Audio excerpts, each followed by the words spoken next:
Welcome back into the GSMC Sports Podcast, brought to you by the GSMC Sports Network. We're going to dive into some NFL conversations now, some latest headlines, starting with Mike Tomlin getting a 3-year contract from the Pittsburgh Steelers. Moving forward, he was headed into the final year of his deal, and ultimately there was a lot of speculation surrounding whether or not the Steelers would re-sign him moving forward.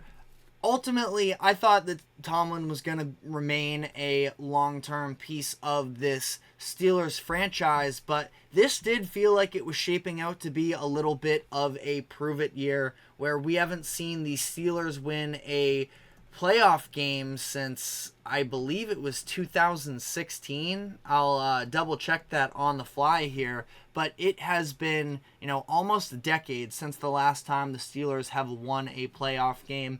Now, I want to start out by saying I think in large part it is hard to blame Tomlin for the lack of postseason success the Steelers have had over the past handful of years. He's been dealt some less than ideal rosters, you could say, where it was an aging Ben Roethlisberger, and they've been really searching for a good quarterback situation for a number of years now. And, even to somehow make the playoffs last year is just tremendous, considering the fact that they were outgained, and I want to say it was their first at least 6 games of the season, and that they were having massive struggles on the offensive end. They end up firing Matt Canada, their offensive coordinator, halfway through the season, and it was an important, milestone to at least try and reshape their identity a little bit. But even still, the play of Kenny Pickett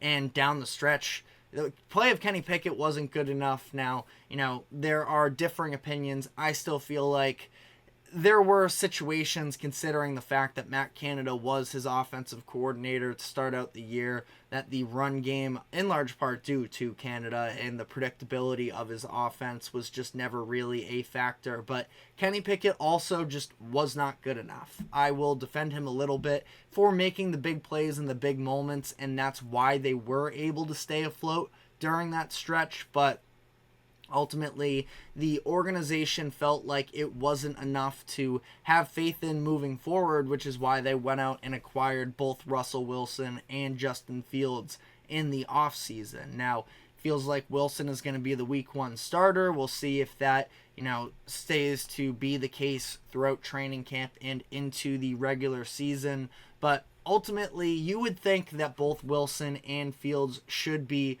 overall upgrades at the quarterback position in comparison to what they had last year. And again, there was a lot of speculation surrounding Tomlin, because when he was asked about having 1 year left on his deal after the team's postseason loss to the Bills in the first round, he sort of stormed off the podium, obviously very emotionally charged coming off of a playoff loss. But the Steelers decided to get out ahead of it here and lock him down before the season even started. Tomlin has been a little bit of a polarizing figure at times in the NFL. The number one moment that sort of sticks out to me in terms of, the not as pretty side of Mike Tomlin was when I believe it was against the Ravens, when he tripped the punt returner, kick returner coming back on the other end. But Tomlin, it feels like, has matured over the course of his tenure. He's never had a losing record in Pittsburgh, despite, his long tenure, now the longest tenure in the NFL with Bill Belichick retiring. So there is plenty to like about Mike Tomlin. Now, one of my bigger criticisms, and again, it's sort of up in the air because how much can he necessarily control it, but it feels like he has lost a little bit of the authority in the locker room, where we've just seen a lot of noise coming out of the Steelers.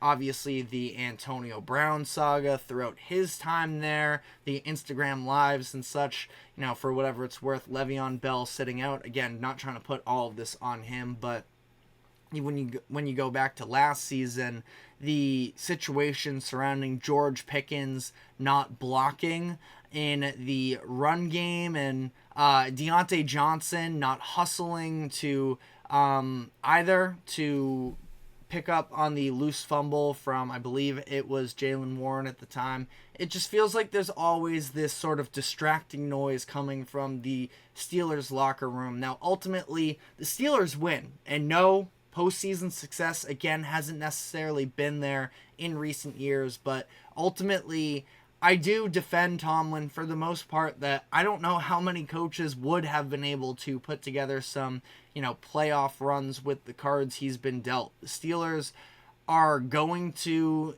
again, they entirely shuffled their cards in terms of the quarterback next season. They still have a good defense, and they added Patrick Queen to it as well, who should be a pretty exciting player to watch. Very curious to see how those matchups against the Ravens play out, if there's going to be any sort of level of animosity there. Obviously, there were some Ravens players, I think it was Lamar Jackson, sort of joking around during the offseason, during the whole Saquon Barkley to the Eagles situation, and when Tiki Barber went after him, I think Lamar made some jokes about Patrick Queen signing with the division rivals. Ultimately, I don't think it's going to be, too much hostility, but that's a very contested division, obviously, in the AFC North. And the Steelers, I would still probably have them. We're going to be doing power rankings in the coming weeks or so in each division in the NFL. I would have the Steelers below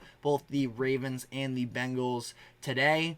I think that it's an interesting conversation between them and the Browns. Browns, a playoff team last year, were an elite defense during the regular season as well. I mean, both the Browns and the Steelers were both tremendous, number 1 and number 2 in terms of Defensive Player of the Year voting, as, how last season played out. So it's going to be interesting.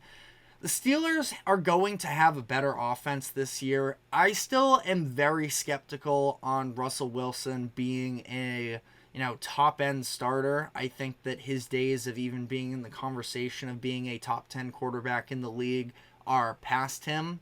And I don't necessarily, the Broncos had some success during the middle of the regular season that kept them in the postseason hunt.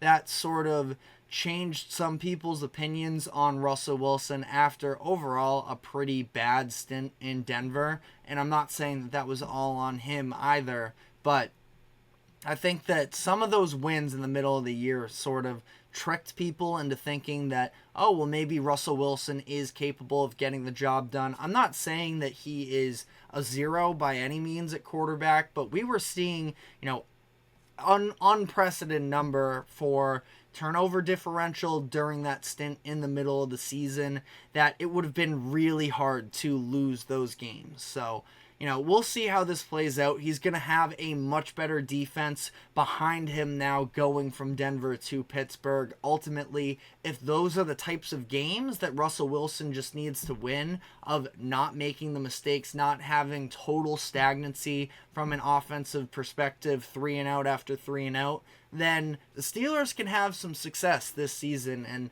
I believe they're going to have a winning record just as long as Tomlin is there, despite what you think of the roster talent. I just have a hard time picking them to go under 500. I don't believe that this is going to be the year that breaks the streak either, especially the fact that they have sort of 2 shots at having some improved quarterback play, even though there are flaws with each of those options. But it's going to be interesting to see how this plays out. And ultimately, I think we're going to be looking at the end of this upcoming regular season and not be worried that the Steelers are locked into Tomlin over the next number of years.